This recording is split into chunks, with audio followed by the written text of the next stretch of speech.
दुनिया भर में जम्मू कश्मीर के मशहूर पर्यटन स्थल पहलगाम में 22 अप्रैल को आतंकियों ने हिंदू पर्यटकों को निशाना बनाया, जिसमें 26 मासूम लोगों ने अपनी जान गंवा दी। इस हमले के बाद प्रधानमंत्री नरेंद्र मोदी ने आतंकियों को ललकारते हुए कहा है कि उन्हें सजा देने के लिए दुनिया में कहीं से भी ढूंढ कर लाया जाएगा। पीएम मोदी के इस चेतावनी के बाद पाकिस्तान में हड़कंप मचा हुआ है। पहलगाम में पर्यटकों पर हमला करने वाले 3 आतंकवादियों के स्केच भी जारी कर दिए गए हैं। तीनों ही आतंकियों पर 20-20 लाख रुपए का इनाम भी रखा गया है। इस बीच पहलगाम हमले को अंजाम देने वाली आतंकी की तस्वीर जारी होने के बाद एक महिला सामने आई है। यह महिला जौनपुर की रहने वाली है। महिला का नाम एकता तिवारी है। उन्होंने दावा किया है कि जांच एजेंसी ने जिन आतंकियों का स्केच जारी किया है उनमें से एक से हमारा झगड़ा हुआ था। एकता तिवारी ने बताया है कि हमारा 20 लोगों का एक ग्रुप 13 अप्रैल को जम्मू कश्मीर के अलग अलग स्थानों पर घूमने गया था। हम 20 अप्रैल को पहलगाम पहुंचे। वहीं पर हमें कुछ संदिग्ध लगा। वे हमें कुरान पढ़ने के लिए कह रहे थे।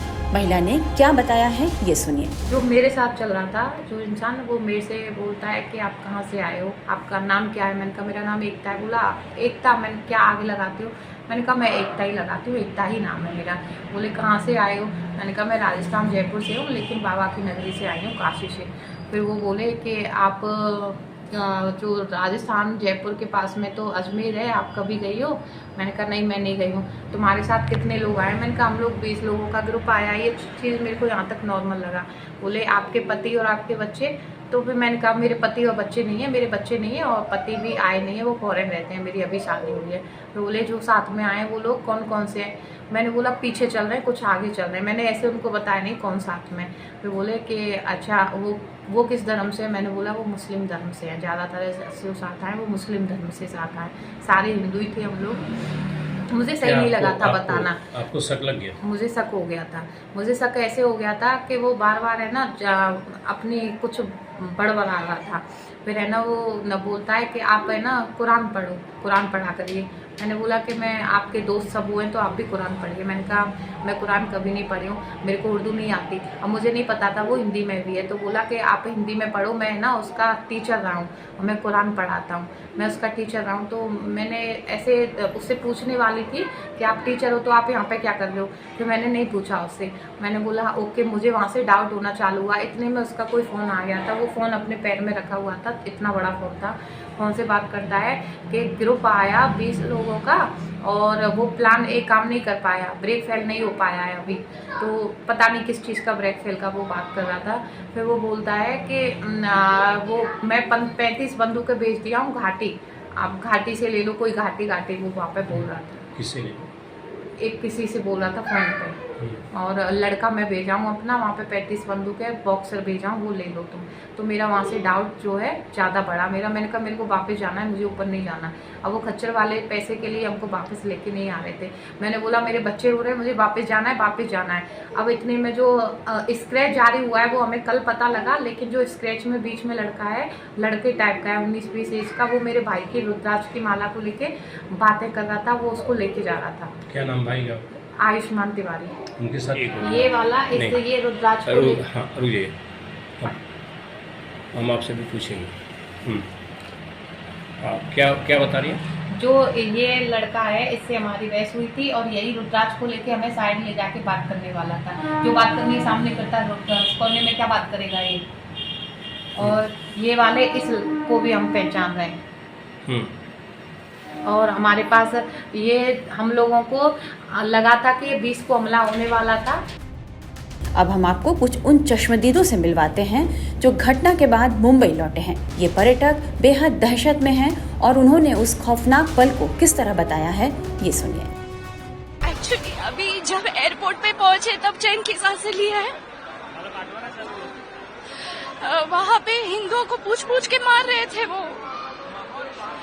और हमको जब पता चला ये तो हम बाहर ही बाकी टूरिस्ट की तरह घूम रहे थे।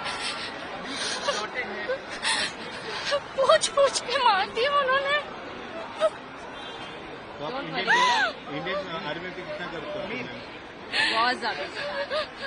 आपका नाम है? मेरा नाम दीपिका है। आप जैसे आज मेरा नाम पूछ रहे उन्होंने वैसे ही सबका नाम पूछा उस दिन। हम बस वहाँ से भाग गए। तो आप जब और- अटैक हुआ तब कहाँ पे, कितनी दूरी पे थे? हम लोग ऑलरेडी बाहर थे, हम लोग अंदर नहीं गए और सब हमको यही कह रहे थे कि नाम मत बताना, आगे बढ़ते रहो, नाम मत बताना।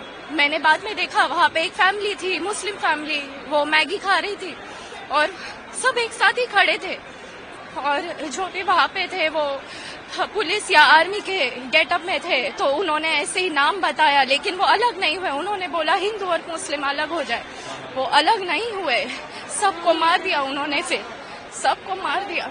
वहाँ पे हम पहलगाम में चले गए थे, मिनी स्विट्जरलैंड जिसे कहा जाता है। तो वहाँ पे जाने के बाद हम लोग एंजॉय कर रहे थे और फिर एक बार गोली की आवाज सुनी तो सब वहाँ के बोल रहे थे कि नहीं, ये शेर की शिकार हुआ है, कोई घबराने की बात नहीं है। तो सेकेंड टाइम और 2 गोली की आवाज सुनी और बाद में कुछ ही सेकंड में पूरा ओपन फायरिंग जैसा स्टार्ट हो गया। बहुत सारी गोलियों की आवाज सुनी, तब लगा कि कुछ तो अलग हो रहा है ये, और तब से हम भागने लगे हैं। और फिर एक रेलिंग था, उसके ऊपर से हम लोग कूदे और बाहर आए।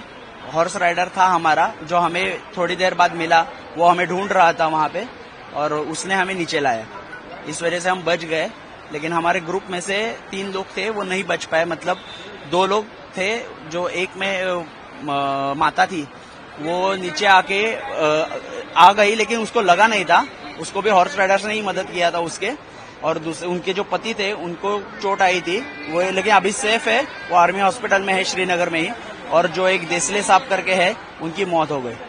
तो वहाँ पे सुनने में आ रहा था कि नाम पूछ के भी गोली- ये टारगेट फायरिंग हो रहा था, ये सही बात है। ये सबके एक्सपीरियंस थे वहाँ के, जो मरे उनके सब के वाइफ और ये बोल रहे थे कि it was a target killing. तो गवर्नमेंट ने आपको क्या करने को किया? वहाँ पे तो सब मदद हो चुका है, आर्मी कंट्रोल है वहाँ पे।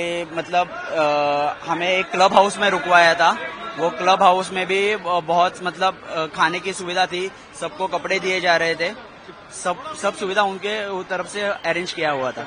मैं बेंगलोर निवासी हूँ। गवर्नमेंट ने यहाँ तक लाने के लिए बहुत सपोर्ट किया है, स्पेशली इंडियन आर्मी और वहाँ के जो अथॉरिटी है, एयरवेज अथॉरिटी ने बहुत सपोर्ट किया है। उन्होंने हमको टाइम पे खाना दिया, चाय कॉफी दिया, पानी दिया, रात को सोने के लिए इंडियन आर्मी ने बिस्तर दिया, सब बच्चों को और बड़ों को सबको सिक्योर किया। लेकिन वहाँ के लोगों का नहीं चाहिए। यहाँ एकनाथ शिंदे जी ने रात को आए थे हम लोगों को पूछने के लिए और उनके साथ जो पीए वगैरह सब थे, तो सब जनों ने हमको बहुत सुरक्षित से यहाँ पहुँचाया है। जब अटैक हुआ तब कहाँ पे थे आप और क्या? एक दिन पहले हम लोग पहलगाम में थे और नेक्स्ट डे श्रीनगर पे थे। गवर्नमेंट में एक्चुअली हमको वहाँ के लोगों ने भी मदद किया। हम लोग 4-5 घंटा लाइन में ही थे, बस में बैठे हुए थे, ट्रैफिक में अटके हुए थे। तो वहाँ के लोगों ने कुछ अकोमोडेट किया होटल में वगैरह। तो वहाँ से हमको दूसरे दिन श्रीनगर आके फिर हम लोग वहाँ पे अच्छे होटल में रहे।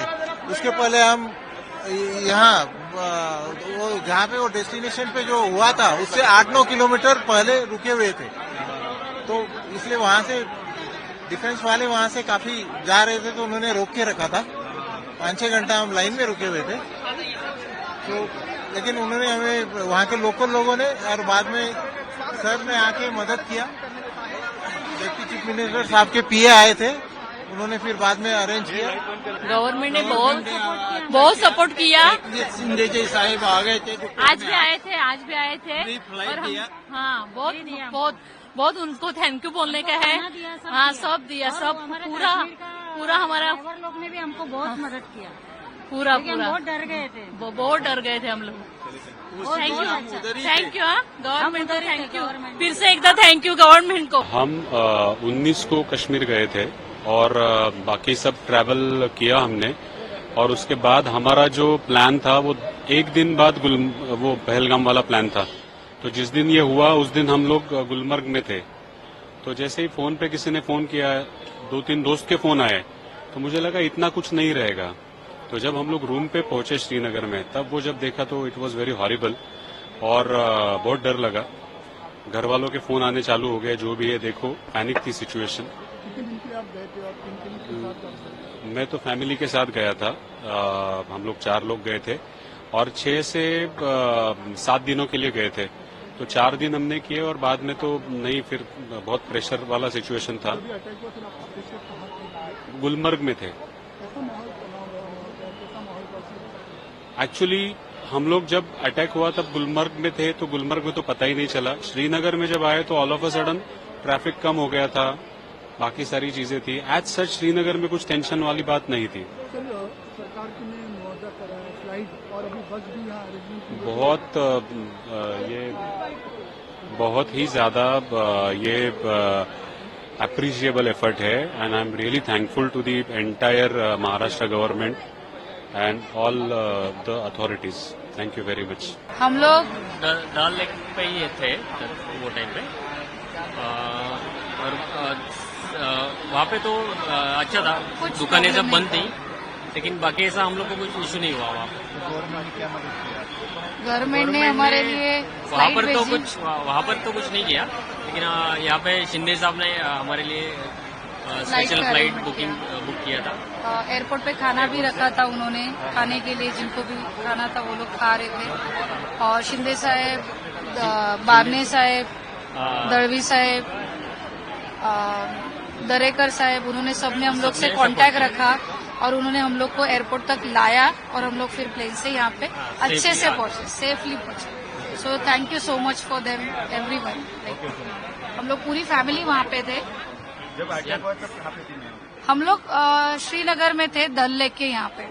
हम लोग जस्ट साइट सीइंग के लिए गए थे, बिकॉज उसी दिन हमारा पहला दिन था, 22 अप्रैल को। और कल हम लोग गुलमर्ग गए थे। गुलमर्ग में पूरा हम लोग घूमे, वहाँ पे फेज 1 तक गए थे। वहाँ पे कुछ ऐसे लगा नहीं, मतलब डर तो नहीं लगा, बट अभी आगे घूम नहीं सकते थे और फैमिली भी कॉल कर रहे थे, कुछ न्यूज पे वगैरह भी दिखा रहे थे, बट हम लोग को कुछ तकलीफ नहीं हुई। हम लोग सिर्फ सोचा वहाँ पे प्रॉब्लम हो रही है, आगे नहीं जा सकते, बिकॉज अपने को पता नहीं ना आतंकवादी क्या कर सकते वहाँ पे, क्या नहीं हो सकता। और हम लोग पूरी फैमिली थे वहाँ पे, तो घर वालों ने बोला नहीं आप आओ, और गवर्नमेंट ने भी इतनी सहायता की, यहाँ तक हम लोग को अच्छे से लाए, तो सबका बहुत बहुत धन्यवाद इसके लिए। पहलगाम हमले को लेकर पूरे देश में गुस्से का माहौल है और लोग आतंकियों के खिलाफ सख्त कार्रवाई की मांग कर रहे हैं।